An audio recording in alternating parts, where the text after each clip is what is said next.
আমি সোমাদেব এসে গেছি আজকের ভিডিও নিয়ে। একটা খুব সুন্দর গল্প কাল পড়লাম, তো ভাবলাম আপনাদের সাথে শেয়ার করি, আপনাদেরও ভালো লাগবে গল্পটা।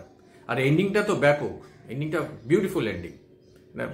যে গল্পটি একটি ছোট্ট গ্রামে, যেখানে একটি ফার্মার, একটি চাষা আছে, who deals in milk product, দুধ, তারপরে বাটার বিক্রি করেন। আর there is a small bakery, একটা ছোট বেকারি আছে।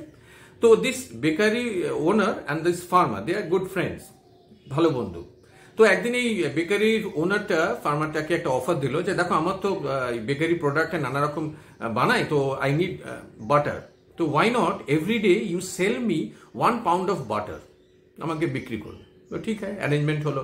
তো every day this farmer sends 1 pound of butter to this bakery owner. তো এরকম চলতে থাকলো। তো একদিন হঠাৎ এই বেকারি ওনারের মনে হলো আমি তো রোজ বাটারটা নিয়ে নিই, ও যা ওয়েট আমাকে যা ওজনে পাঠায়, তো একদিন আমি একটু ওজন করে দেখি বাটারটা ঠিকঠাক দিচ্ছে কিনা। তো এবার যখন ওই ওজন মেশিনে বসিয়ে দেখছেন বেকারি ওনার, যে আরে উনি খুব অবাক হলেন যে the butter is not 1 pound, 1 pound butter নয়। তো উনি খুব রেগে গেলেন, খুব ক্ষুব্ধ হলেন, যে এরকম করে আমি ট্রাস্ট করলাম, তো আমাকে এরকম করে ঠকাচ্ছে। তো he made a formal complain to the local court. তো লোকাল কোর্ট উনি বললেন যে this farmer is cheating me. তো ওই কোর্ট থেকে জাজ ফার্মারটাকে ডেকে পাঠালেন, ডেকে পাঠিয়ে বললেন যে দেখো, তোমার সাথে ওনার অ্যারেঞ্জমেন্ট হয়েছিল, you are suppose to sell him 1 pound of butter every day, তো কিন্তু তুমি তা করছো না, you are cheating this bakery owner. তখন ওই পুরো ফার্মারটা হাত জোর করে বলো, দেখুন হুজুর, মানে I don't have any sophisticated weighing machine টেশিন, আমার কাছে কিছু নেই। তো তখন জাজকে জিজ্ঞেস করে দিলেন, হাউ ডু ইউ, মানে এটা ওয়েট করো কি করে, বাটারটাকে কি করে তুমি ওজন করে ওনাকে দাও? বলে দেখুন, উনি আমার থেকে বাটার নেবার আগে থেকে, আমি অনেক দিন আগে থেকে ওনার কাছ থেকে রোজ 1 pound করে পাউন্ডি কিনি, ব্রেড কিনি। তো উনি যখন আমার কাছ থেকে 1 pound বাটার চাইলেন, তো আমি ভাবলাম আমি কি করি, আমি ওই 1 pound ব্রেড একদিকে রাখি, আর ওই এগেনস্টে আমি ওনাকে 1 pound বাটার দিই। তো এখানে যদি ওয়েট যদি কম হয়, then I am not to be blame, that bakery owner has to be blamed, because উনি 1 pound পাউন্ডের এগেনস্টেই আমি ওনাকে 1 pound বাটার দিই। ব্যাপক এন্ডিং কিনা বলুন।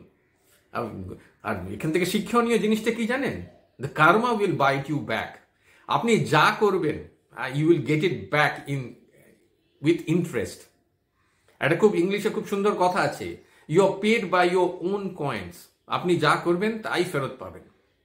আরেকটা হচ্ছে, karma has no menu, you get what you deserve. আপনি যেটা ডিজার্ভ করেন সেটাই আপনি পাবেন। দারুণ।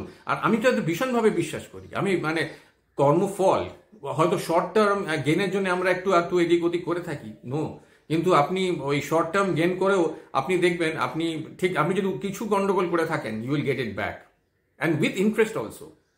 আরেকটা কথা আমি খুব মনে প্রাণে বিশ্বাস করি, this world will be better or worse depending on whether we are good or bad. আমরা যেরকম সেটার উপরই কিন্তু ডিপেন্ড করবে এই পৃথিবীটা ভালো কি মন্দ হবে। আরেকটা ফর্মুলা আমি ভীষণভাবে ফলো করি, in every situation, whatever the situation be, always try to choose the most highest and the loving possible response. দেখবেন এই ফর্মুলা যদি আপনি মেনে চলেন, মাথায় রেখে চলেন, দেখবেন আপনার কর্মটা মোটামুটি ঠিক থাকবে। আমরা এক এক সময় হয়তো গন্ডগোল করে ফেলি, রেসপন্সটা আমাদের একটু অ্যাগ্রেসিভ হয়ে যায় বা যাই হোক, কিন্তু try to maintain this the highest possible and the most loving response. আর আরেকটি কথা বলে আমি আজকের ভিডিও শেষ করছি, we collect what we project. একটু ভাববেন কথাটা নিয়ে। আশা করি আমার ভিডিও আপনাদের ভালো লাগছে। ভালো লাগলে please like, do, share, comment দেবেন, কমেন্ট পাচ্ছি, আরও চাই কমেন্ট, আর একটু সাবস্ক্রাইব করবেন। Thank you. আসবো আবার কালকে। থ্যাংক ইউ, বাই, ভালো থাকবেন।